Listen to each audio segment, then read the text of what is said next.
सहनावतु सहनौ भुनक्तु सह वीर्यङ्करवावहै तेजस्विनावधीतमस्तु मा विद्विषावहै। ॐ शान्ति शान्ति शान्तिः। शङ्करं शङ्कराचार्यं केशवं बादरायणं सूत्रभाष्यकृतौ वन्दे भगवन्तौ पुनः पुनः। ईश्वरो गुरुरात्मेति मूर्तिभेदविभागिने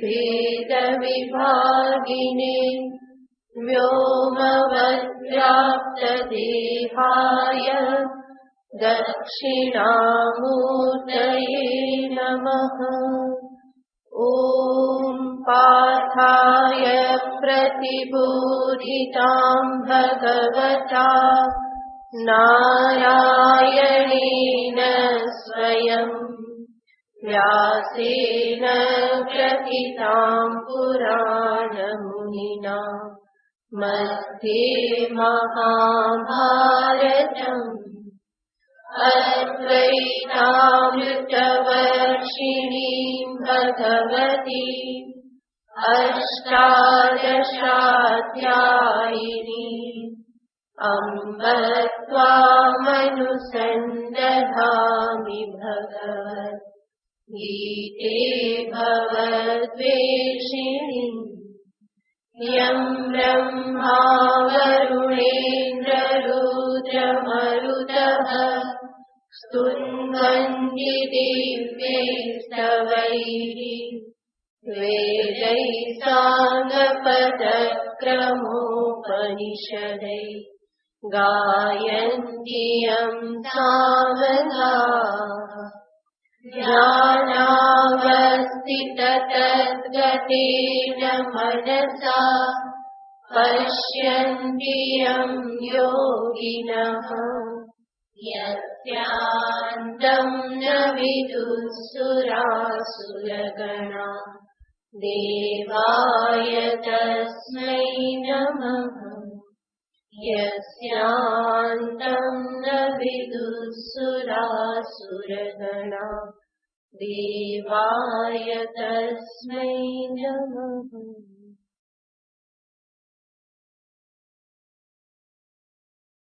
श्रीभगवानुवाच प्रजहाति यदा कामान् सर्वान् पार्थमनोगतान्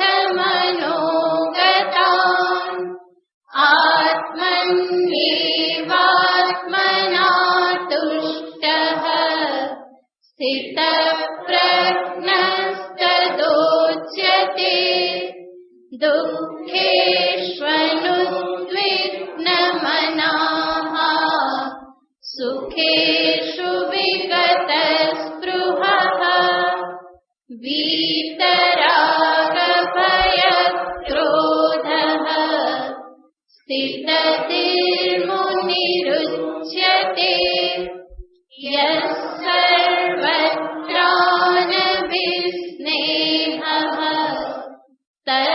तत्प्राप्य शुभाशुभम् नाभिनन्दति न द्वेष्टि तस्य प्रज्ञा प्रतिष्ठिता यदा संहरते चायम् कुर्मोऽङ्गानीव सर्वशः इन्द्रियाणीन्द्रियार्थेभ्यः तस्य प्रज्ञा प्रतिष्ठिता विषया विनिवर्तन्ते निराहारस्य देहिनः रसवर्जं रसोऽप्यस्य परं दृष्ट्वा निवर्तते यततो ह्यपि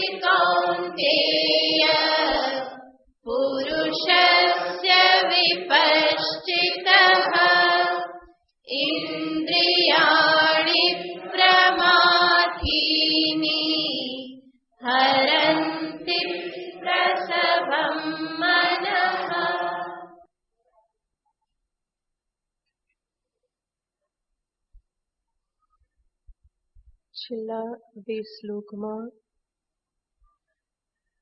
ભગવાન શ્રી કૃષ્ણચંદ્ર 2 બાબત દર્શાવી રહ્યા છે. એક તો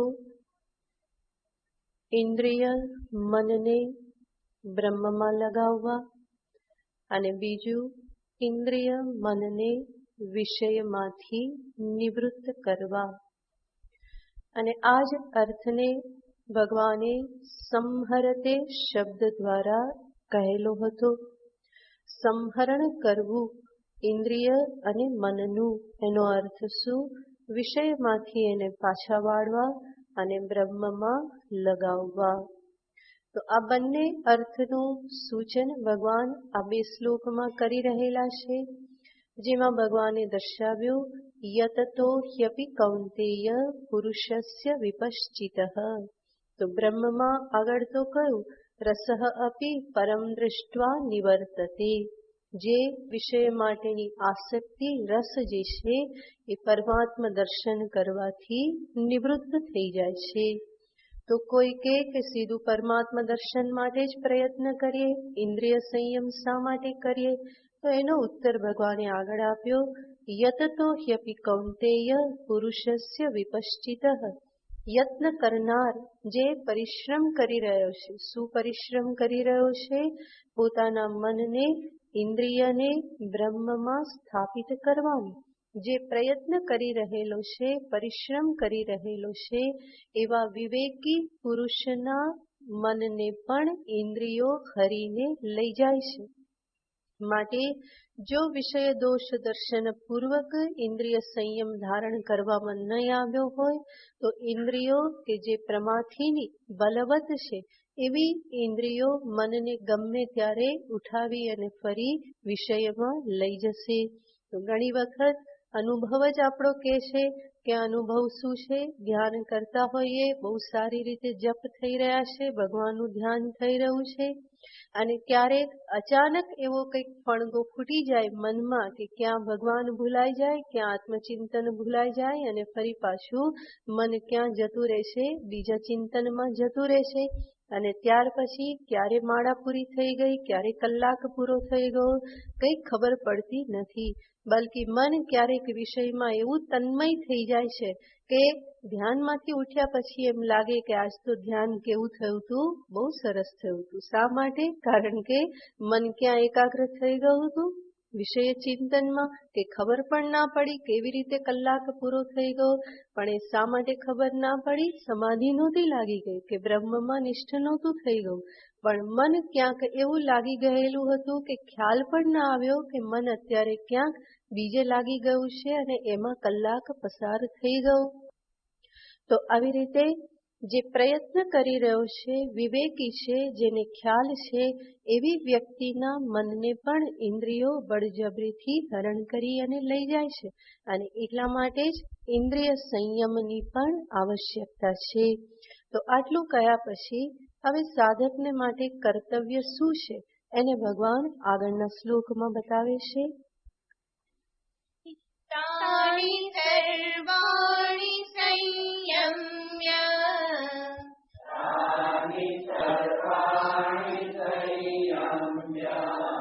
યુક્ત આસીત મત્પરઃ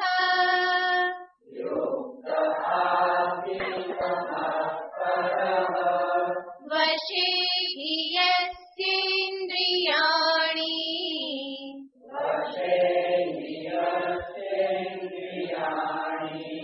તસ્ય પ્રજ્ઞા પ્રતિષ્ઠિતા.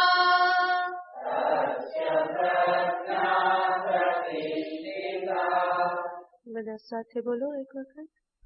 તાની સર્વાણી સંયમ્ય યુક્ત આસીત મત્પરઃ વશે હિ યસ્યેન્દ્રિયાણિ તસ્ય પ્રજ્ઞા પ્રતિષ્ઠિતા. ભગવાન સાધકને કર્તવ્ય બતાવે છે કે આ પ્રમાણેની સ્થિતિ છે, માટે શું કરવું જોઈએ.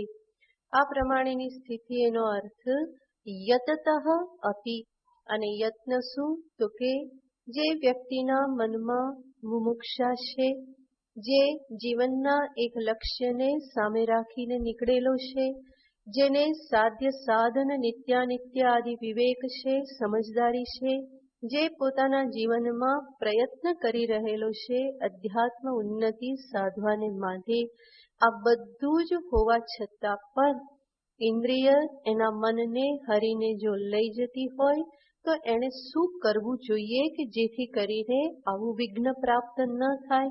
તો એને ભગવાન અહીંયા ઉપદેશ આપે છે કે જરૂર ઇન્દ્રિયો બહિર્મુખ છે, પરાંચી ખાની, એ જરૂર બહાર દોડનારી છે, પરંતુ એવી ઇન્દ્રિયોને પણ શું કરવું પડશે? તાની સર્વાણી સંયમ્ય, એ સર્વ ઇન્દ્રિયોનો સંયમ કરીને. ભગવાન અહીંયા ઉપનિષદમાં કહેવામાં આવેલ જે બુદ્ધિનું સારથિત્વ, એ સારથિત્વ ધારણ કરવાનું ભગવાન કહે છે કે ઇન્દ્રિયો તો બહિર્મુખ છે, એ ઘોડા જેવી છે. ઇન્દ્રિયાણી હયાન્યાહુહુ, કઠોપનિષદમાં કહેવામાં આવ્યું છે કે ઇન્દ્રિયો એ ઘોડા છે. આ શરીર એ રથ છે, એમાં ઇન્દ્રિયો ઘોડા છે, અને ઇન્દ્રિયો રૂપી ઘોડાને દોડવાના માર્ગ વિષયો છે. એના માટે લગામ મન છે અને બુદ્ધિ છે એ સારથી છે. તો ભગવાન અહીંયા કહે છે કે એ સર્વ ઇન્દ્રિયોને સંયમમાં કરીને, એનો અર્થ શું? તો કે તું આ ઇન્દ્રિય રૂપી ઘોડાનો વિવેકી એવો સારથી બની રે. તાની સર્વાણી સંયમ્ય. ભગવાન જ્યારે અહીંયા કહે છે કે સર્વ ઇન્દ્રિયોનો સંયમ કરીને, તો જરૂર યાદ રાખવું જોઈએ કે ભગવાન ત્યાં કોઈ દમન કરવાનું કહેતા નથી, પરંતુ જ્યારે જ્યારે ભગવાન સંયમની વાત કરે છે તો એ સમજદારી પૂર્વકના સંયમની વાત કરે છે. જરૂર દમન કરો તો દમન પણ કેવું હોય? સમજદારી સાથેનું હોય કે અત્યારે આ સમય પૂરતું મારે ઇન્દ્રિયનું દમન કરવું જરૂરી છે, માટે હું કરું. તો દમન પણ સમજદારી સાથેનું હોય.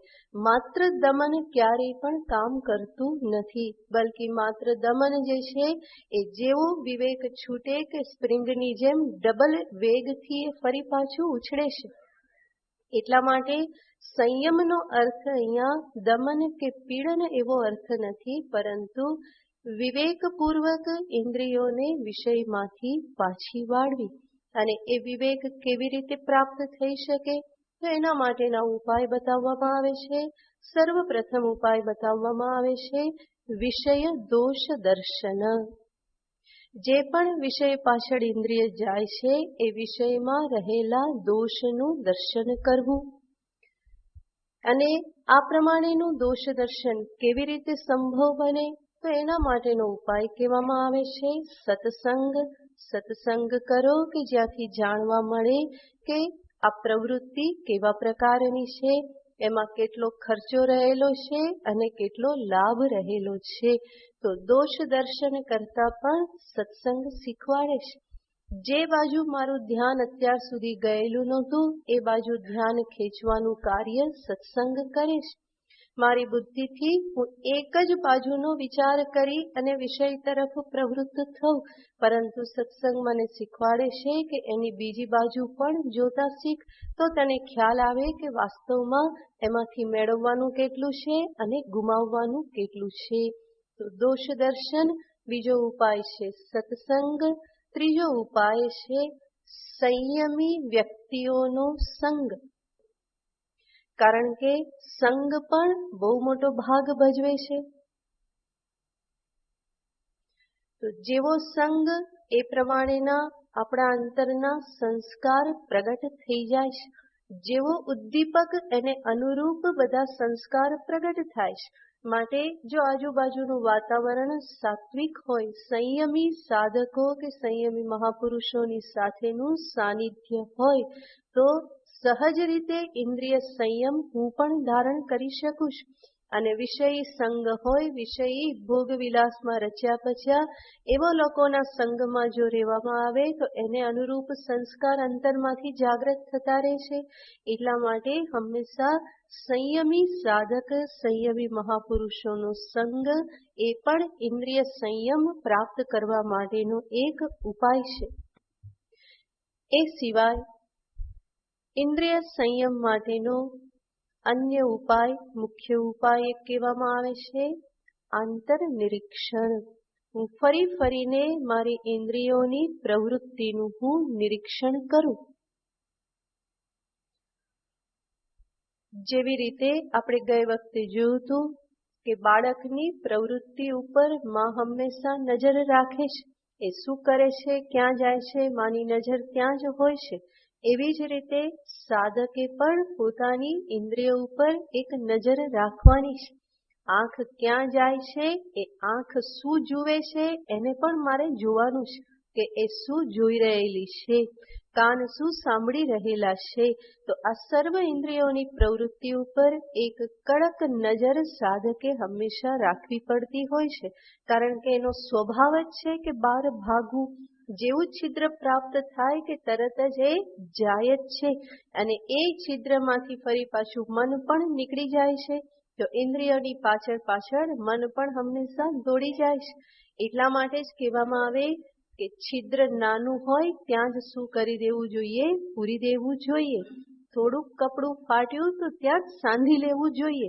જો ત્યારે સાંધી લેવામાં ન આવે તો પછી છિદ્ર કેવું થતું જાય, મોટું થતું જાય અને મોટું થાય તો બીજાની નજરમાં પણ પડે અને વધારે ને વધારે ઉઘાડા થઈએ.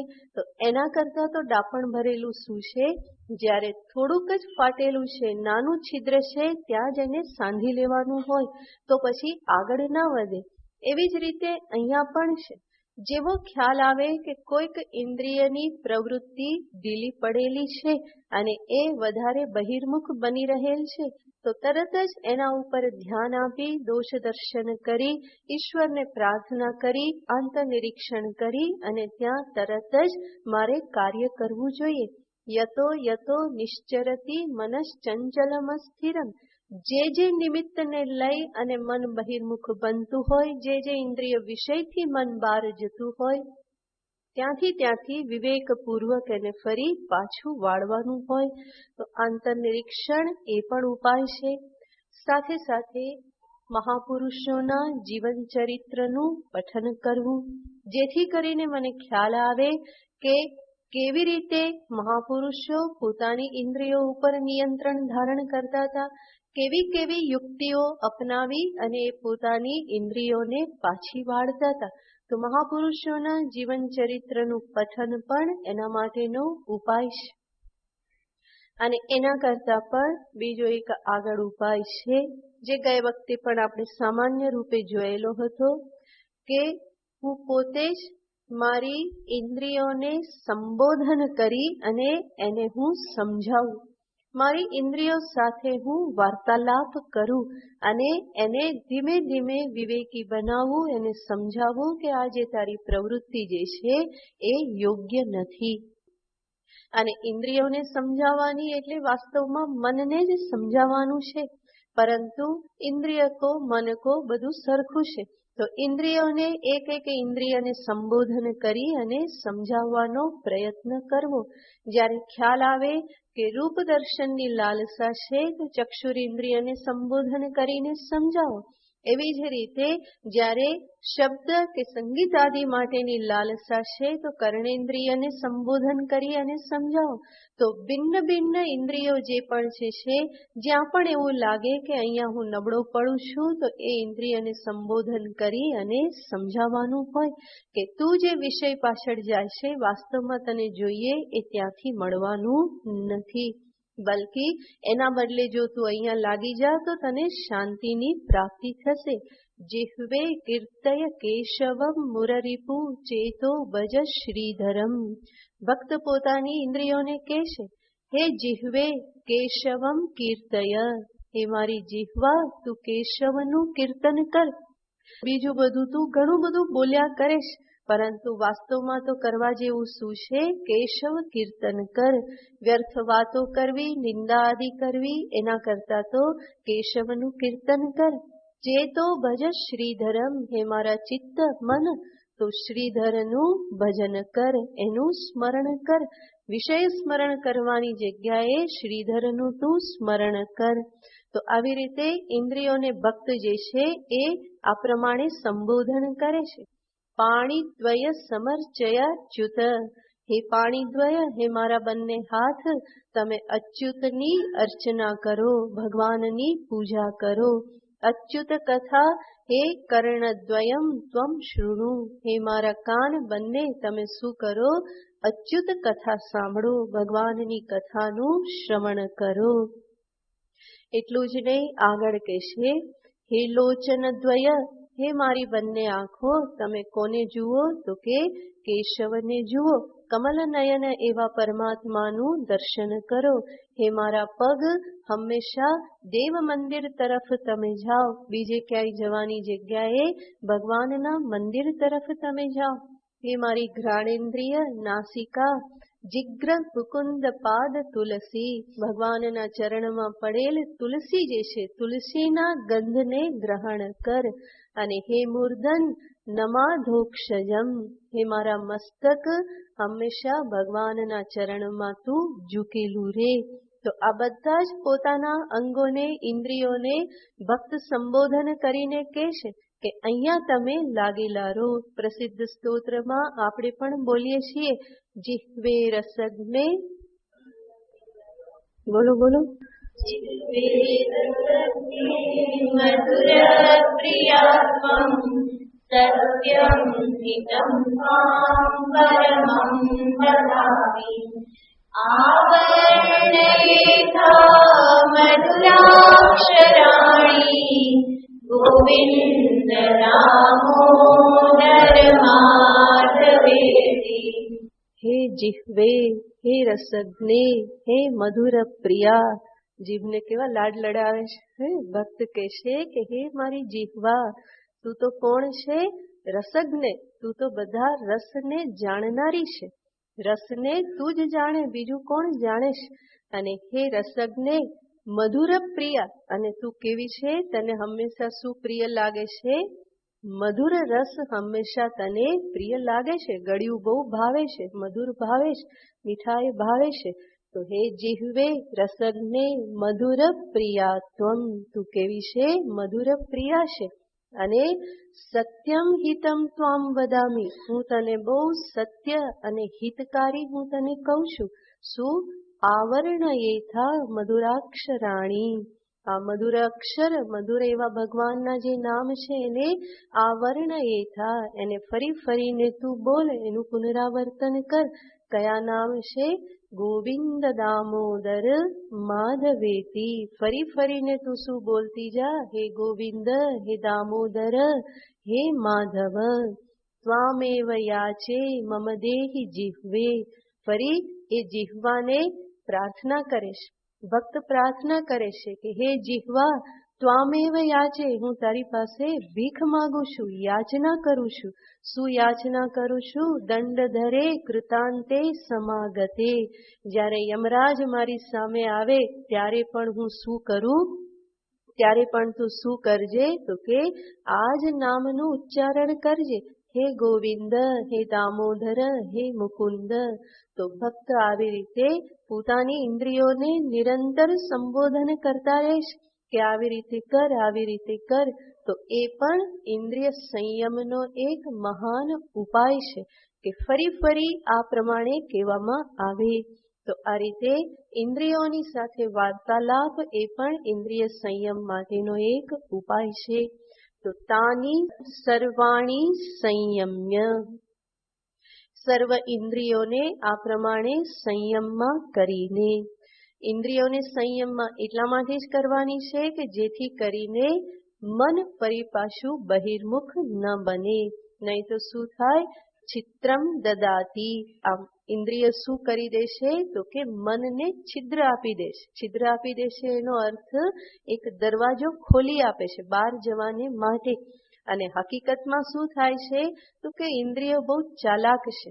એવું લાગે કે એને મનને બહાર જવાને માટે દરવાજો ખોલી આપ્યો, પણ વાસ્તવમાં એ દરવાજો કોને ખોલી આપે છે તો કે બીજા દોષને અંદર આવવા માટે દરવાજો ખોલી આપે છે. લાગે એવું કે મન બહાર જાય છે, પણ વાસ્તવમાં શું થઈ જાય છે તો કે કામ ક્રોધ આદિ જે દોષ જે છે એ બધા મનની અંદર ભરાઈ જાય છે.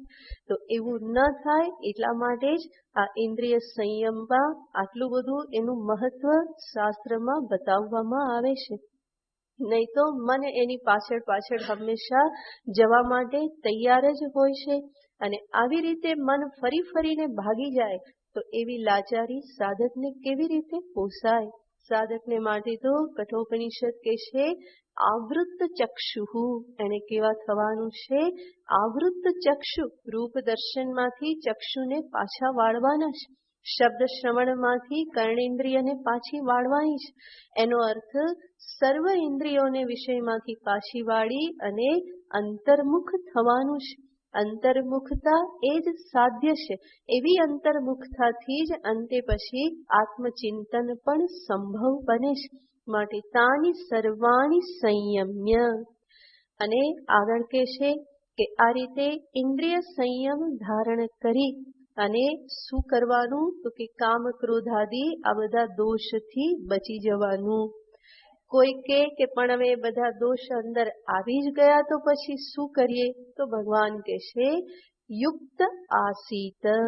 તાની સર્વાણી સંયમ્ય યુક્ત આસીત. દોષ આવી જ ગયા તો પછી શું કરવાનું? એને ખાળવા માટે પ્રયત્ન કરો, એને મેનેજ કરો, સંભાળો કે જેથી કરીને ફરી શાંત થઈ જાય, સમાહિત થઈ જાય. તો યુક્ત આસીત. કોઈ કે પણ એ તો અમારા હાથની વાત નથી, શું કરીએ? તો પહેલા તો મહેનત શું કરવી જોઈએ તો કે ચોર અંદર ન ઘૂસે એટલા માટે દરવાજા બંધ રાખવા જોઈએ. અને અંદર ઘૂસી ગયા તો પછી શું કરવું પડે? કાઢવા પડે. પણ કે અમે તો ન કાઢી શકીએ, શું કરીએ? તો બહુ બળવાન, તો પછી શું કરવું પડે? પોલીસને બોલાવવી પડે, કોઈની મદદ લેવી પડે. બરાબર ને? કે ભાઈ આવો, અમારાથી થતું નથી, પ્લીઝ હેલ્પ, એ પ્રમાણે કહેવું પડે. તો અહીંયા પણ ભગવાન કહે છે કે તાની સર્વાણી સંયમ્ય. પહેલા તો દરવાજા બંધ રાખો જેથી કરીને આ કામાદિ બધા દોષ જે છે એ અંતરમાં આવે નહીં. આવી ગયા તો શું કરીએ? યુક્ત આસીત. એની સામે એને સમાહિત કરવા માટે પ્રયત્ન કરો.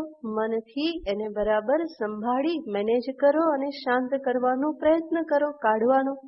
અને ન થાય તો શું કરવાનું? મત પરહ. કોની હેલ્પલાઇન લેવાની? ભગવાનની. ભગવાનને બોલાવો, પ્રાર્થના કરો. તો ભગવાન કહેશે મત પરહ આસીત. કામ ક્રોધાદિ આ ચોર લૂંટારું નીકળતા નથી. હવે શું કરવાનું? ભગવાનને ફોન કરો, પ્રાર્થના કરો કે ભાઈ ફસાઈ ગયા છે, હવે અમને બચાવો, કૃપા કરીને અંતરના વિવેકને જાગૃત કરી આપો, આત્મબલ અમારામાં સંચારિત કરી આપો કે જેથી કરીને આમાંથી હું બચી શકું. તો ભગવાન કહેશે મત પરહ આસીત. મત પરહ બંને રીતે લઈ શકાય. તત્પદાર્થ પ્રધાન, ત્વમ પદાર્થ પ્રધાન. ત્વમ પદાર્થ પ્રધાન અર્થ લઈએ તો આત્મચિંતન કરો આત્મ સ્વરૂપનું અને આ દોષને શાંત કરી દો. તત્પદાર્થ પ્રધાન યાને ઈશ્વરનો સહારો લો, એમને પ્રાર્થના કરો અને આ દોષમાંથી બહાર નીકળવા માટે પ્રયત્ન કરો. તો આવી રીતે ભગવાન આ સાધન બતાવે છે. આ જ શ્લોકના આ વાક્યને, આ શબ્દોને થોડા જુદી રીતે જોઈએ તો એક તો અર્થ થયો ઇન્દ્રિય સંયમ કરો, ન થયો અને મન ગયું તો મનને સમાહિત કરો, અને પોતાના પ્રયત્નથી ન થઈ શકે તો ઈશ્વરની મદદ લો, પ્રાર્થના કરો અને એવી રીતે આ બધામાંથી પાર ઉતરી જાઓ. હવે આ જ વાક્યને, આ પંક્તિને થોડી જુદી રીતે જોઈએ તો આ શ્લોકની પ્રથમ પંક્તિમાં ભગવાન 4 સાધનનો નિર્દેશ કરે છે અને એ 4 સાધન કયા? તો સર્વપ્રથમ ભગવાન કહેશે ઇન્દ્રિયાણી સંયમ્ય. પહેલું સાધન છે ઇન્દ્રિય સંયમ. બીજું ભગવાન કહેશે યુક્ત. યુક્ત એ મનના સંયમને સૂચિત કરે છે. ત્રીજું ભગવાન કહેશે મત્પરઃ. એ મત્પરઃ શબ્દ બુદ્ધિના સંયમને સૂચિત કરે છે.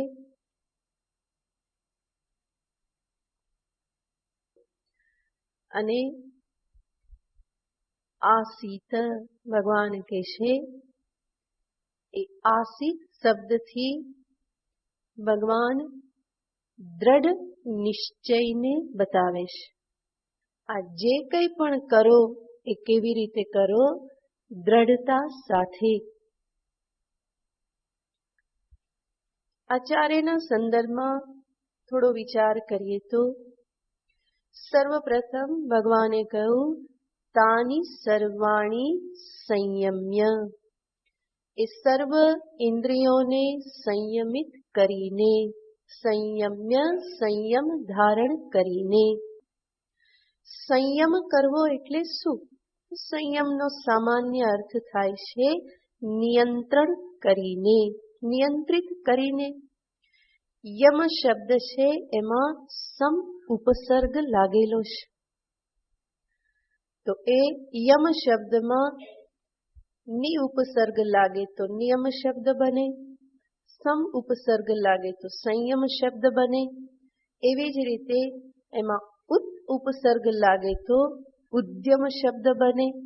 તો આ બધા જ યમ જે છે શબ્દ એમાં ભિન્ન ભિન્ન ઉપસર્ગ લાગી અને આ બધા શબ્દ બને છે. હવે જ્યારે ભગવાન અહીંયા કહેશે સંયમ, તો એ સંયમની સાથે આ બધાને ગ્રહણ કરી લેવાનું. યમ નિયમ ઉદ્યમ. યમ નિયમ ઉદ્યમ પૂર્વક જે થાય એને શું કહેવામાં આવે? સંયમ કહેવામાં આવે. યમ સામાન્ય પ્રયત્ન. ઉદ્યમ એને કહેવામાં આવે છે ફરી ફરીને પ્રયત્ન કરવો. ફરી ફરીને પ્રયત્ન, નિષ્ફળતા મળે, ફરી પ્રયત્ન, ફરી ઝૂકો, ફરી આગળ વધો, ફરી રૂકો, ફરી આગળ વધો, એને કહેવામાં આવે છે ઉદ્યમ. તેમ એક દ્રષ્ટાંતથી સમજીએ. સાયકલ ચલાવવાની હોય અને સાયકલ પર ચડવાનું હોય ત્યારે શું થાય? તો કે એક પગ સાયકલ પર હોય અને પછી બીજો પગ એની પાછળ ફરી લઈ જવાનો હોય ત્યારે દર વખતે શું થાય? પગ ઊંચો કરવામાં આવે, ફરી નીચે મૂકવામાં આવે, ફરી ઊંચો કરવો પડે, પછી નીચે કરવો પડે. શેના માટે? બેલેન્સ માટે. તો પહેલા ઉપર નીચે બીજો પગ થયા કરે અને પછી બેલેન્સ આવી જાય, પછી બરાબર થઈ જાય. તો એને શું કહેવાય? ઉદ્યમ કહેવાય. પ્રયત્ન કર્યો, પાછા પડ્યા, ફરી પગ ઊંચો કર્યો, ફરી પાછા પડ્યા, ફરી ઊંચો કર્યો, ફરી પાછા પડ્યા. તો આને શું કહેવાય? ઉદ્યમ. ફરી ફરીને કરવું. બાળક હંમેશા ઉદ્યમ કરતું હોય. એ ચાલતા શીખે, પડી જાય, ફરી પાછું ઊભું થાય, ફરી પ્રયત્ન કરે, પડી જાય, ફરી પાછું ઊભું થાય. તો બાળકનો ઉદ્યમ જે છે એ હંમેશા ચાલુ રહેતો હોય છે. અને આ ઉદ્યમ કેવી રીતનો હોવો જોઈએ? નિયમપૂર્વકનો, એટલે કે નિરંતર. એ નિરંતર થતો રહેવો જોઈએ. ક્યાં સુધી થતો રહે? જ્યાં સુધી સહજતા પ્રાપ્ત ન થાય ત્યાં સુધી. અને ઇન્દ્રિય સંયમમાં આ પ્રમાણેનો ઉદ્યમ નિયમ એટલે શું? તો એનો વિચાર કરીએ તો અહીંયા સંયમ એટલે ખાવું પીવું છોડી દેવું, જોવાનું છોડી દેવું, સાંભળવાનું છોડી દેવું, આંખે પાટા બાંધી લેવા, કાનમાં કુંબળા ઘૂસી દેવા, એવું બધું સંયમ નથી. પરંતુ ઇન્દ્રિય સંયમનો અર્થ જ્યારે શાસ્ત્ર જ્યારે ઇન્દ્રિય સંયમ કરવાનું કહેશે તો એનો અર્થ થાય છે કે ઇન્દ્રિયોની પ્રવૃત્તિ જે અસત વિષયો તરફ છે ત્યાંથી એને સત પરમાત્મા તરફ વાળવી. એનો અર્થ સંયમ એટલે શું? તો કે અસત ગ્રહણનો ત્યાગ કરતા જવું અને સત્ગ્રહણ માટે પ્રવૃત્ત થતું જવું. અસત્ય અને ભૌતિક જગતના જે પણ શબ્દ સ્પર્શ રૂપ રસ ગંધ જે જીવન ટકાવવા સિવાયના જે કંઈ પણ ગ્રહણ થતા રહેશે એમાંથી ઇન્દ્રિયોને પાછી વાળવી અને સત પરમાત્માના ગ્રહણમાં એને લગાવવી. જેવી રીતે એકાદશીના દિવસે શું કરીએ તો કે ધાન ગ્રહણ કરવાનો ત્યાગ. એ દિવસે રોટલી રોટલા ભાત દાળ ન ખાઈએ, પરંતુ શું ખાઈએ? ફલાહાર, ફળને ગ્રહણ કરીએ, જે સાચી એકાદશી, બરાબર? નહીં તો આપણે તો ધાન કરતા પણ વધી જાય એકાદશી, એ નહીં. પરંતુ એકાદશીએ ધાન્ય જે છે એને ગ્રહણ ન કરીએ, એની જગ્યાએ શું ગ્રહણ કરવામાં આવે? ફલાહાર ગ્રહણ કરવામાં આવે. તો એ પણ શું કહેવાય? સંયમ કહેવામાં આવે છે, વ્રત કહેવામાં આવે છે. વ્રતનો અર્થ જ શું? કે જ્યાં કંઈ સંયમ રહેલો છે. જે મૌન વ્રત શા માટે? કે ત્યાં જે વાગિન્દ્રિય છે એનો સંયમ કરવામાં આવે છે. એવી જ રીતે એકાદશી એ વ્રત છે, કારણ કે ત્યાં શું છે? આ પ્રમાણે સંયમ છે. પણ સંયમ એટલે શું થયું? તો કે ધાનનો ત્યાગ, ફલાહારનું ગ્રહણ. એવી જ રીતે ઇન્દ્રિય સંયમ એટલે શું? તો એનો અર્થ થાય છે અસત વિષય ગ્રહણનો ત્યાગ અને એની જગ્યાએ ફલાહાર કરવો. ફલાહાર શું? અને આપણે જોઈએ તો જેમ ભાગવતમાં જ્યારે વાંચવામાં આવે તો ભાગવતમાં વેદવ્યાસજી મહારાજ પણ બહુ એક વખત રંગમાં આવી ગયા અને પરિણામે એ ભાગવતમાં પણ ઉખાણા મૂકે છે. ઉખાણા એટલે પઝલ. તો ઉખાણા મૂકે અને ત્યાં એ કહે છે કે એવા બે દર છે, બે ગુફા છે, પણ એમાં કોઈ સાપ રહેતા નથી. તો એ શું ઉખાણું પૂછવામાં આવ્યું? કોણ જવાબ આપશે? બે કાન, બરાબર? આ કાન શું છે? તો કે બે ગુફા છે, એ દર છે, પરંતુ એમાં કોઈ સાપ રહેતા નથી. એને શા માટે ગુફા કહેવામાં આવી? તો કે જેવી રીતે કોઈ ગુફામાં તમે ત્યાં દ્વાર પર ઊભા રહી અને કંઈ બોલો તો જે બોલો એ પાછું આવે. એવી રીતે આ કર્ણેન્દ્રિય પણ જો જે કંઈ પણ સાંભળવામાં આવે અને પાછું મોકલી દે તો શું સમજવાની? ગુફા છે, બરાબર? જેટલો સત્સંગ સાંભળવામાં આવે એને શું કરે? પાછું મોકલી દે. એ પાછો મોકલતી જાય, અંદર જાય જ નહીં, તો એ કર્ણેન્દ્રિયને શું કહેવાય? ગુફા કહેવાય. પ્રતિધ્વનિ અહીંથી કહેવામાં આવે અહમ બ્રહ્માસ્મિ, તો એ પણ શું બોલે? અહમ બ્રહ્માસ્મિ. તત્વમસી, તો કે તત્વમસી. આટલું માત્ર પ્રતિધ્વનિ થયા કરે, પોપટિયું રટન થયા કરે, તો એને શું કહેવાય? ગુફા માત્ર કહેવાય. અંદર કંઈ જતું નથી. તરત જ તેરા તુજકો અર્પણ એવું કરે તો એને શું કહેવામાં આવે? તો કે ગુફા માત્ર છે. પણ એ કર્ણેન્દ્રિય સાચા અર્થમાં જે શ્રવણેન્દ્રિય છે, ક્યારે શ્રવણેન્દ્રિય કહેવામાં આવે? તો કે એ જ્યારે વિષય જગતના જે બધા વિષયો જે છે એના શ્રવણનો ત્યાગ કરી અને ભગવત કથા વેદાંત કથા શ્રવણમાં રસ લેવા લાગે ત્યારે એને શું કહેવામાં આવે? શ્રવણેન્દ્રિય કહેવામાં આવે. નહીં તો એ શું છે? તો કે દર માત્ર છે, ગુફા માત્ર છે, વાસ્તવમાં શ્રવણેન્દ્રિય નથી. તો જે હરિકથા વેદાંત કથા જે છે એ ફલાહાર છે. ફલાહારનો અર્થ શું? જે ખાઈએ તો એનું કંઈક ફળ મળે.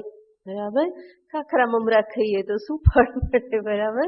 તો ફળ ખાઈએ તો શું થાય? વિટામિન મળે, કંઈક એનું ફળ મળે, એને ફલાહાર કહેવાય. તો એવી રીતે શ્રવણેન્દ્રિય જે છે એ બીજા બધા અવાજ સાંભળ્યા કરે, જગતની વાતો નિંદા આદિ સાંભળ્યા કરે, એનું કંઈ ફળ મળતું નથી. પરંતુ હરિકથા, વેદાંત કથા, આત્મકથા સાંભળે તો શું મળે છે? એનું ફળ મળે છે. તો વેદવ્યાસજી કહે છે કે આ બંને બિલ છે, બિલિયાને દર, ગુફા. પણ એ શ્રવણેન્દ્રિય ક્યારે બને? જ્યારે હરિકથા શ્રવણ કરે.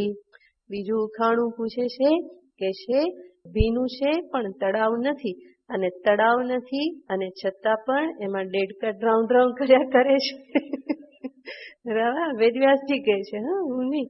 તો એ કહે છે કે એ શું? તો કે એ શું છે? જીભ છે, કે જ્યાં પાણી છે, હંમેશા પાણી રહે છે, અને છતાં પણ તળાવ નથી, પણ છતાં એમાં શું થયા કરે છે? એમાં દેડકાઓનું ડ્રાઉં ડ્રાઉં ડ્રાઉં બધું ચાલુ જ રહે છે. તો પાણી વગર પણ એમાં બધા કોણ રહે છે? દેડકાઓ રહે છે, અને હંમેશા બોલ્યા જ કરે છે. એક પછી એક જુદા જુદા અવાજ એ બધામાંથી નીકળ્યા જ કરે છે. તો જ્યાં સુધી આવી ખોટી વાતો થતી રહેતી હોય, ખોટું બકબક થતું રહેતું હોય, તો વેદવ્યાસજી એને શું કહે છે? તો કે દેડકાઓનું ડ્રાઉં ડ્રાઉં કહે છે. અને એ તળાવ કેવું છે? એ પાણીવાળું, છતાં પણ તળાવ નથી, અને છતાં એમાં શું રહે છે? આટલા બધા દેડકાઓ હંમેશા અવાજ કરતા જ રહે છે. તો એ જીભ એવી બની રહે છે, પરંતુ એ જીભને ખરેખર જો વાગેન્દ્રિય બનાવવી હોય તો શું કરવું પડે? તો કે કોનું નામ લે? ભગવાનનું નામ લે. જો એ ખરેખર ભગવાનનું નામ લે તો એ કોણ બની રહેશે? ખરેખર વાગેન્દ્રિય બની રહેશે. એટલા માટે જ ગોવિંદ દામોદર માધવેતી એ પ્રમાણે બોલે તો એ જીભ જે છે એ સાર્થક થઈ. નહીં તો શું કહેવાય? એના મુખમાં ધૂળ પડી. જેના મુખમાં રામનું નામ નથી, જે રામ નામ લેતું નથી, ભગવાન નામ જે જીહવા ઉચ્ચારતી નથી, એના મુખમાં ધૂળ પડી કહેવાય. તો કાં તો ભગવાનનું નામ લે, હરિકથા કરે, અથવા તો જે વેદાંતનું જે કંઈ પણ આત્મચિંતન જે છે, તત્ચિંતનમ તત્કથનમ અન્યોન્ય તત્પ્રબોધનમ આ થતું રહે તો એ શું કહેવાય? ફલાહાર કહેવાય. અને બીજું બધું શું કહેવાય? તો કે એ નિરર્થક કહેવાય. બહુ વધારે પડતું ખા કરે, ફલાહાર કરે તો શું થાય? તો કે સ્વાસ્થ્ય સારું રહે, વિટામિન મળી રહે, વજન વધે નહીં, બીજી કોઈ ચિંતા કરવી ના પડે. તો એ સાચો ફલાહાર કહેવાય, જેનું કંઈક યોગ્ય ફળ મળે છે. તો આવી રીતે આ દરેક ઇન્દ્રિયોની જે પ્રવૃત્તિ કે જે અસત વિષય તરફથી છે, એને ક્યાં લઈ જવી? સદ વિષયમાં લઈ જવી. તો શબ્દ, સ્પર્શ, રૂપ, રસ, ગંધ આ બધું જ જ્યારે પરમાત્મા સંબંધી ગ્રહણ કરવામાં આવે તો એને સદગ્રહણ કહેવામાં આવે. અને આ પ્રયત્નમાં પણ પહેલા શું થાય? તો કે શરૂઆતમાં તો બહુ તકલીફ પડે, ફરીને ઇન્દ્રિય અસત ગ્રહણમાં જાય, અને ત્યાંથી એને ફરી લાવવી પડે. બરાબર યમ દમ ત્યાં વાપરવા પડે. અને એ જ પ્રયત્ન જ્યારે ફરીને થતો રહે તો એને શું કહેવાય? ઉદ્યમ. ફરીને ઉદ્યમમાં શું થાય? તો કે અસતમાં જાય, ફરી પાછી સતમાં આવે, ફરી અસતમાં, ફરી સતમાં. જેવી રીતે સાયકલ પર ચડવામાં પગ ઉપર થાય, ફરી નીચે જાય, ફરી ઉપર લાગે કે બેલેન્સ નથી તો ફરી નીચે એક વખત નાખવું પડે.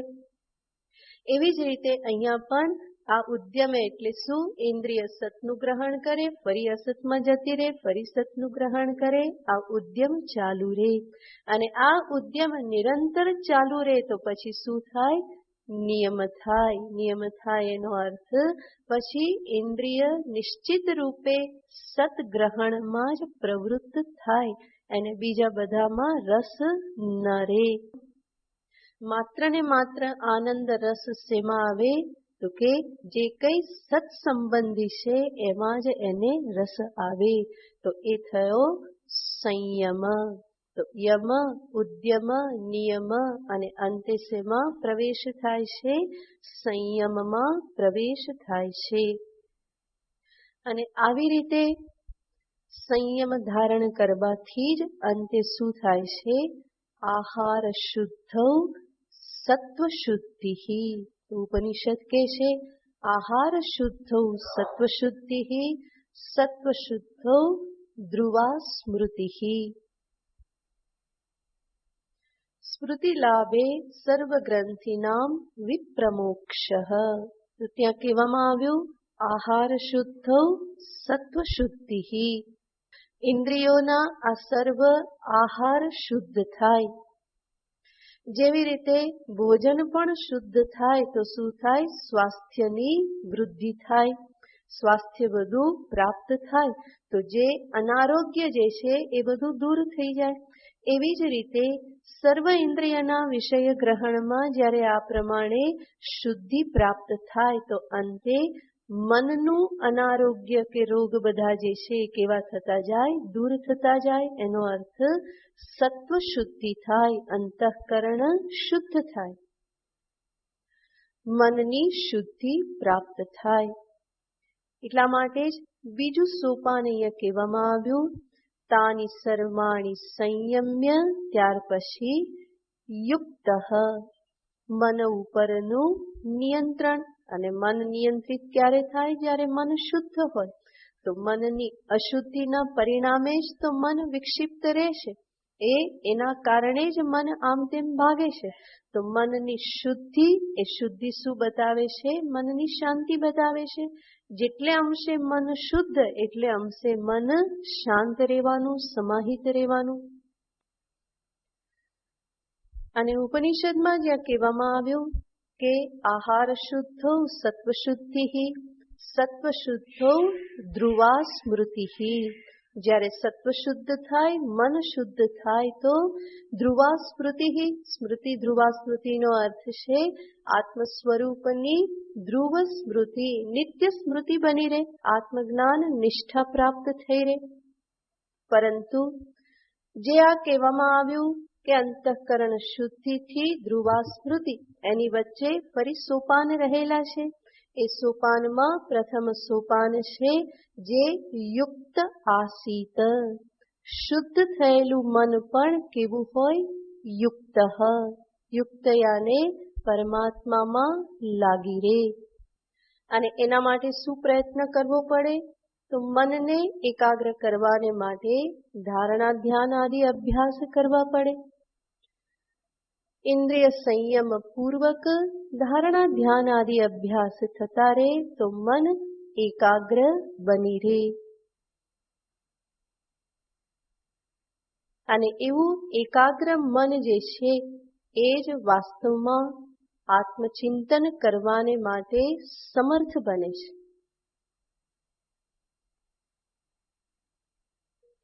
એટલા માટે કોઈ જગ્યાએ કહેવામાં આવ્યું છે કે કોણ મોક્ષનો અધિકારી છે અને કોણ મોક્ષનો અધિકારી નથી.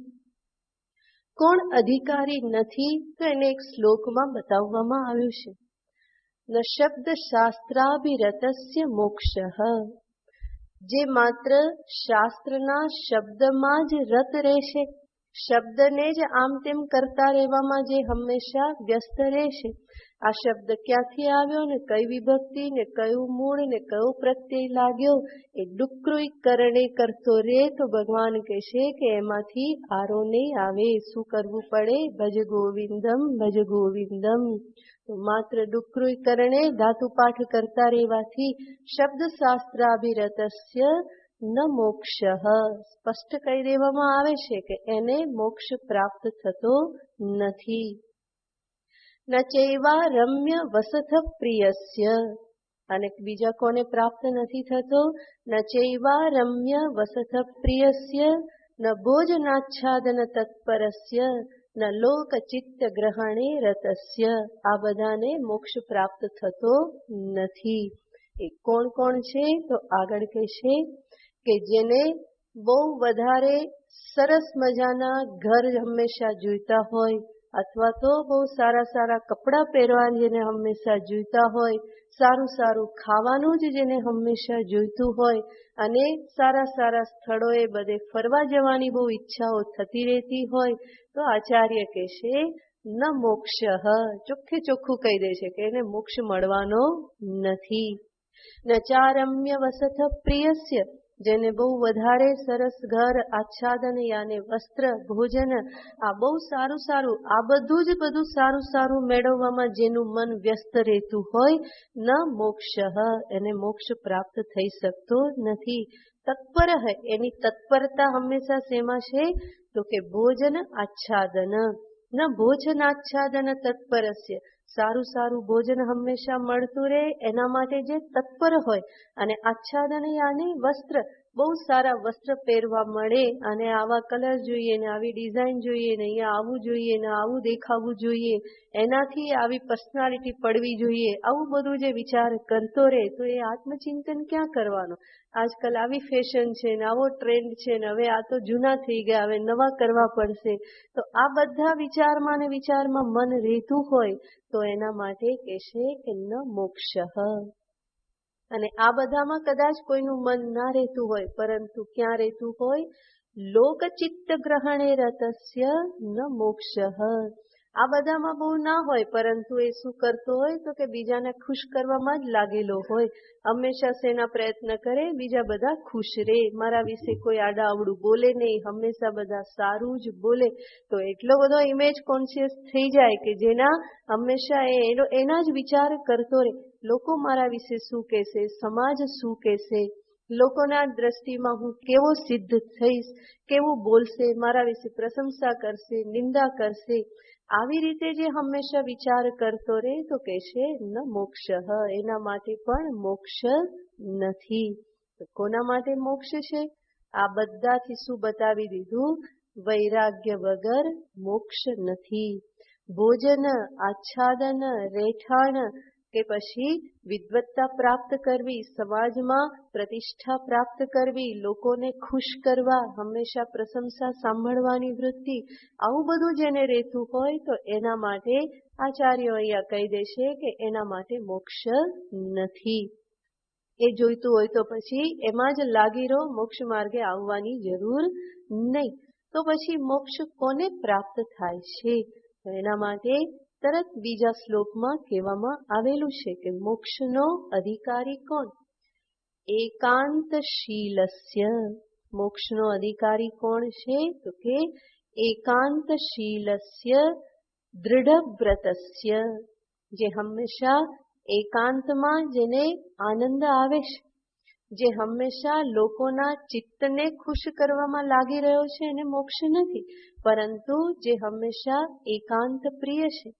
એકાંતશીલસ્ય દૃઢવ્રતસ્ય, પોતાના વ્રતમાં પોતે જે કંઈ પણ નિયમ આદિ રાખેલા છે પોતાની આધ્યાત્મિક ઉન્નતિને માટે, એમાં જે દૃઢવ્રતસ્ય, જે દ્રઢ વ્રત થઈને રહેશે, જે હંમેશા દ્રઢ રાખે છે. મોક્ષો ભવેત પ્રીતિ નિવર્તકસ્ય. આગળ કહેશે કે મોક્ષ કોને પ્રાપ્ત થાય છે? જેની વિષયોમાંથી પ્રીતિ નિવૃત્ત થઈ ગયેલી છે અને અધ્યાત્મ યોગે વિરતસ્ય નિત્યમ, જે નિરંતર અધ્યાત્મ સાધનામાં લાગેલો છે એને મોક્ષ પ્રાપ્ત થાય છે. અને મોક્ષો ભવેત નિત્યમ અહિંસકસ્ય, કોને પ્રાપ્ત થાય છે? જે જીવનમાં અહિંસાનું પાલન કરે છે, જે સજાગતાપૂર્વક જીવન જીવે છે, એવી વ્યક્તિને મોક્ષ પ્રાપ્ત થાય છે.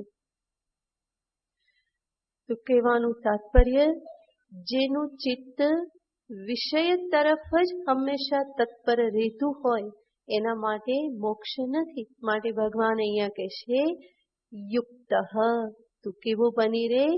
સમાહિત ચિત્તવાળો, એકાંત પ્રિય, શાંત, કામ ક્રોધાદિ આવેશોથી મુક્ત એવા મનવાળો તું બની રે.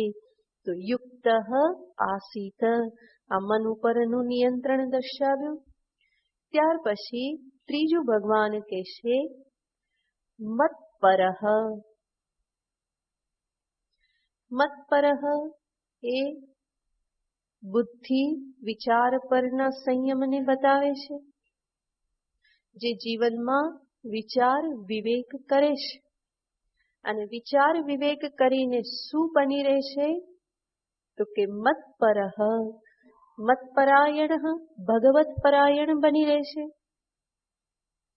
અને આ ભગવત પરાયણતા, આત્મપરાયણતા કે મત્પરતા જે છે એ કેવી રીતે પ્રાપ્ત થાય? તો એના પણ 3 સોપાન કહેવામાં આવે છે. મત્પરતા ભગવાન જે અહીંયા કહે છે એના માટેના 3 સોપાન. એ 3 સોપાન ક્યાંથી શરૂઆત થઈ શકે? તો કે સર્વપ્રથમ સોપાન છે પરમેશ્વરને તમારા જીવનમાં સ્થાન આપો, પ્રવેશ આપો. જીવન જે માત્ર ભૌતિક વ્યવહારથી જ ભરેલું જીવાય એની જગ્યાએ જીવનમાં કોને પ્રવેશ આપીએ? તો કે થોડી એવી પ્રવૃત્તિ, એવા વ્યવહાર કરીએ કે જે પરમેશ્વર સંબંધી હોય, ભગવાન સંબંધી હોય. સવારે ઉઠતાની સાથે બીજા બધા ધંધા કરવાની જગ્યાએ શરૂઆત શું કરીએ? ઉઠતાની સાથે જ ભગવાનનું સ્મરણ કરીએ. અને વેદાંત ચિંતન થતું હોય, શ્રવણ થતું હોય તો ઉઠતાની સાથે સ્વરૂપનું સ્મરણ કરીએ. તો ભગવાનનું સ્મરણ કરીએ, ભગવાનને પ્રાર્થના કરીએ, નમોસ્ત્વનંતાય સહસ્રમૂર્તયે, ભગવાનનું એ રીતે સ્મરણ કરીએ. સાથે સાથે પ્રાર્થના કરીએ કે પ્રભુ આજનો દિવસ આપના સ્મરણમાં પસાર થાય. ત્યાર પછી સ્નાન શૌચાદિ બધું પતાવી ફરી ભગવાનનું પૂજન કરીએ, જપ કરીએ, થોડું ભગવાનનું ધ્યાન કરીએ. એનાથી આગળ વેદાંત શ્રવણ કરવાનું હોય તો સ્વાધ્યાયમાં જઈએ. આ બધું શું છે? ભગવાનને પોતાના જીવનમાં પ્રવેશ આપવાનો આ બધો પ્રયત્ન છે. કે પહેલા 24 કલાક શેમાં જતા હતા? તો કે સુવામાં અને જગત વ્યવહારમાં. હવે એમાં કોને પ્રવેશ આપીએ છીએ? ભગવાનને, પરમેશ્વરને પ્રવેશ કરાવીએ. આ મત્પરતાનું પ્રથમ સોપાન છે કે જીવનમાં ઈશ્વરને સ્થાન મળે, મારા જીવનમાં ઈશ્વરનો પ્રવેશ થાય. અને તમને ખબર જ છે કે ઈશ્વર કેવા છે? એક વખત અંદર ઘૂસવા મળે એટલે પછી પતી ગયું, પછી એને બહુ તકલીફ થાય નહીં. તો આગળનું ભગવાન સંભાળતા હોય છે, પરંતુ છતાં પણ આપણા તરફથી તો પ્રયત્ન હંમેશા અપેક્ષિત છે જ. તો પહેલા આ રીતે ભગવાનને જીવનમાં પ્રવેશ આપવો. ત્યાર પછી બીજું સોપાન છે ભગવાનને, પરમેશ્વરને મારા જીવનનું એક અંગ બનાવી દઉં.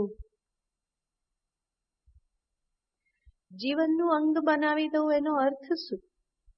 ભગવાનને પ્રવેશ આપવો અને પછી જીવનનું અંગ બનાવી દેવું. જીવનનું અંગ બનાવી દેવું એનો અર્થ છે કે એ અનિવાર્યપણે હું કરું. જેવી રીતે ભોજન કરવું એ મારા જીવનનું એક અંગ છે. રાત્રે નિદ્રા લેવી એ પણ જીવનનું એક અંગ છે. એના વગર ચાલતું નથી, એ અનિવાર્ય છે. ધન ઉપાર્જન કરવું એ જીવનનું એક અંગ બની ચૂક્યું છે. એવી જ રીતે પુત્રાદિ સંતાનનું પાલન કરવું, ભણાવવા, મોટા કરવા, આ બધું પણ શું છે? જીવનનું એક અંગ માનવામાં આવે છે. જીવનનું અંગ છે એનો અર્થ શું? એને કરવું અનિવાર્ય છે. અને એને કરવું અનિવાર્ય છે એટલા માટે એ કરવામાં જે જે સંઘર્ષ મારે વેઠવા પડે એ વેઠવા પણ હું તૈયાર રહું છું. ધન ઉપાર્જન કરવામાં જે તકલીફ આવે એને વેઠવા તૈયાર રહું છું. અને છતાં પણ એ પ્રયત્ન તો હું ચાલુ રાખું જ છું. તો એનો અર્થ જીવનનું અંગ, એનો અર્થ અનિવાર્યપણે કરવું, સંઘર્ષ વેઠીને પણ કરવું. તો આ બીજું સોપાન છે. મેં જે પણ ભગવત સંબંધી કે આત્મ સંબંધી જે પણ પ્રવૃત્તિ મેં શરૂ કરી, જીવનમાં ભગવાનને પ્રવેશ આપ્યો, તો શરૂઆતમાં તો શું થાય? તો તો કે એક દિવસ થાય, બીજે દિવસે છૂટી જાય. એક દિવસ સવારે ઉઠીને ભગવાનનું સ્મરણ થયું અને બીજે દિવસે શું થયું તો કે બાળકને જવાનું છે, જલ્દી જલ્દી ચા બનાવવાની છે, નાસ્તો બનાવવાનો છે અને સ્મરણ છૂટી ગયું. પણ ધીમે ધીમે પછી જીવનને એવી રીતે હું એડજસ્ટ કરું કે જેથી કરીને ક્યારેય છૂટે નહીં. એના માટે 15 મિનિટ વહેલા ઉઠવાનું રાખું, જેથી કરીને ક્યારેય છૂટે નહીં. તો એ 15 મિનિટની ઊંઘ ઓછી કરવાનો સંઘર્ષ હું જીવનમાં અપનાવી લઉં. એટલો સંઘર્ષ કરવા માટે હું તૈયાર થઉં. તો એ બધું અનિવાર્ય બની રહે કે જેથી કરીને એ ક્યારેય પણ છૂટે નહીં. જેમ ભોજન છૂટતું નથી, જેવી રીતે સર્વિસ પર જવાનું છૂટતું નથી, જેવી રીતે પુત્રાદિ પાલન જે છે, સંતાન પાલન એ છૂટતું નથી. સંઘર્ષ કરીને પણ એ બધું હું કરું, મનુષ્ય કરે છે. એવી જ રીતે ઈશ્વરનું સ્મરણ, જપ, ધ્યાન, વેદાંત શ્રવણ, આ બધું પણ સંઘર્ષ વેઠીને પણ હું કરું. એને પણ હું કેવું સમજું? અનિવાર્ય સમજું. એના માટે પણ મને એવું લાગે કે આના વગર તો જીવાશે નહીં. જેમ ભોજન કર્યા વગર, ધન કમાયા વગર જીવાશે નહીં, એવી રીતે મને લાગવા માંડે કે આ સત્સંગ વગર, વેદાંત શ્રવણ વગર, ધ્યાન, જપ, પૂજા વગર જીવન જીવાશે નહીં. તો એને શું કહેવાય? પરમાત્માને મેં શું બનાવી દીધા? મારા જીવનનું એક અંગ બનાવી દીધા. તો એ પણ મતપરતા જે ભગવાન કહેશે એનું આ બીજું સોપાન છે. ત્યાર પછી ત્રીજું સોપાન એ છે કે જેમાં પરમેશ્વર જ મુખ્ય બની રહે અને બીજું બધું ગૌણ બની જાય. પહેલા શું હતું? બીજું મુખ્ય હતું, પરમેશ્વર ગૌણ હતા, ભગવાન ગૌણ હતા. બીજા સોપાનમાં બંને કેવા બની ગયા? 50-50. બરાબર? આ પણ જરૂરી છે, આ પણ જરૂરી છે. અને ત્રીજા સોપાનમાં શું થઈ ગયું? ભગવાન મુખ્ય બની ગયા અને બીજું બધું ગૌણ બની જાય. તો એ શું કહેવાય? મતપરતા, ભગવત પરાયણતા. સર્વપ્રથમ કોને સ્થાન મળી ગયું? તો કે આ બધી પ્રવૃત્તિને, જે સત્પ્રવૃત્તિ, ઈશ્વર સંબંધી જે પ્રવૃત્તિ જે છે એને સ્થાન પ્રાપ્ત થઈ ગયું. તો એને જ કહેવામાં આવે છે ભગવત પરાયણતા, આત્મપરાયણતા, કે જેમાં એને પ્રાયોરિટી મળી ગઈ. તો પ્રાયોરિટી આખી ચેન્જ થઈ જાય અને એવી ચેન્જ જ્યારે થઈ જાય તો એને શું કહેવાય? હવે હું જીવનમાં કેવો થયો? ભગવત પરાયણ થયો, આત્મપરાયણ થયો. તો એને ભગવાને અહીંયા ત્રીજું સાધન બતાવે છે. તો તાની સર્વાણી સંયમ્ય યુક્ત મત્પરઃ, અને પછી આગળ કહેશે આસીત.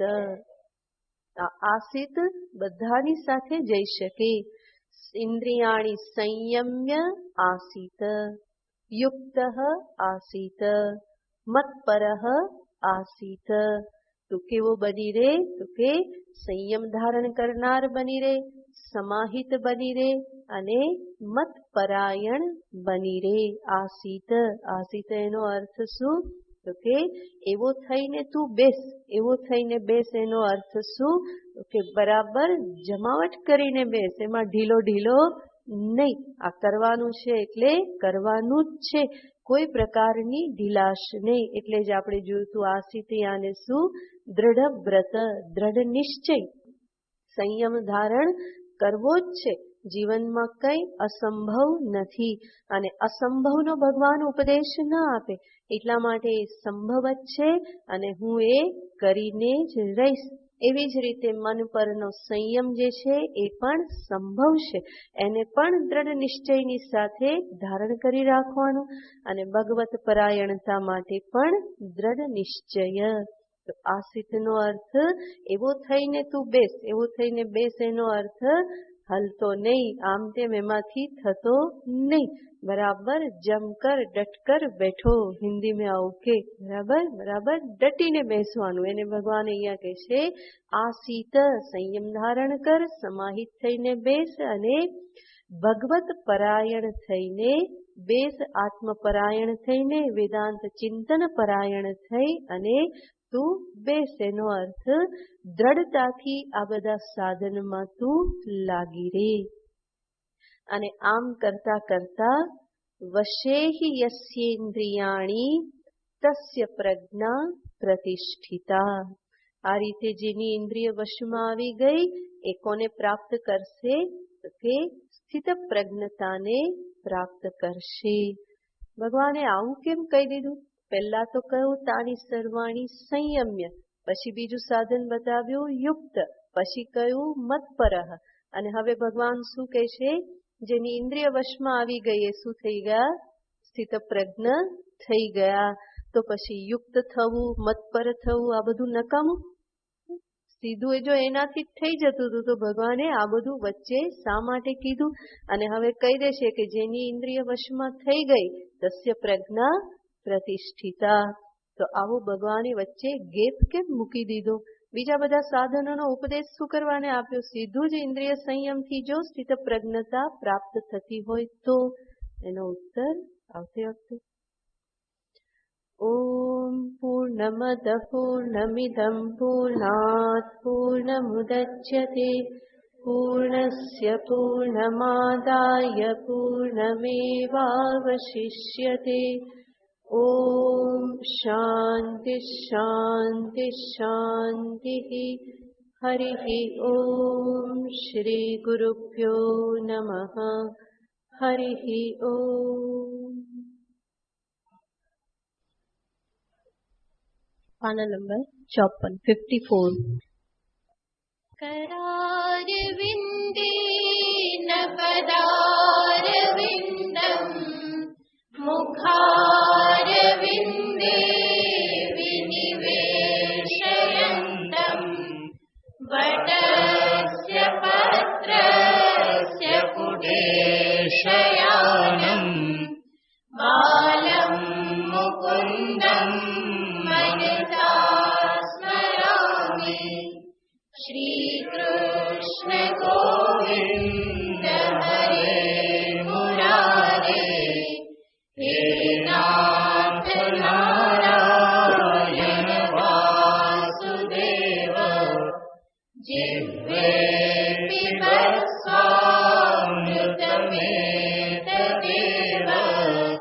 गोविन्द दामोदर माधवेति विक्रेतु कामा किल गोपकन्या मुरारि पादार्पितचित्तवृत्तिः प्रत्यापितं मोहवशादवोच गोविन्द दामोदर माधवेति गृहे गृहे गोवधूतजन्मा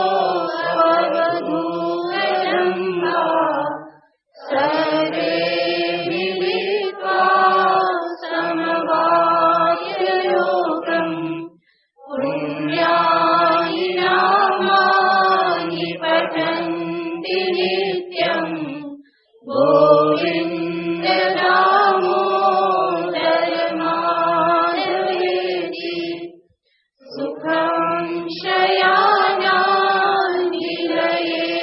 निजेति नामानि विष्णो प्रवदन्ति मर्त्याः ते निश्चितं तन्मयतां व्रजन्ति गोविन्द दामोदर माधवेति जिह्वे सदैवं भज सुन्दराणि नामानि कृष्णस्य मनोहराणि समस्तभक्तार्तिविनाशाय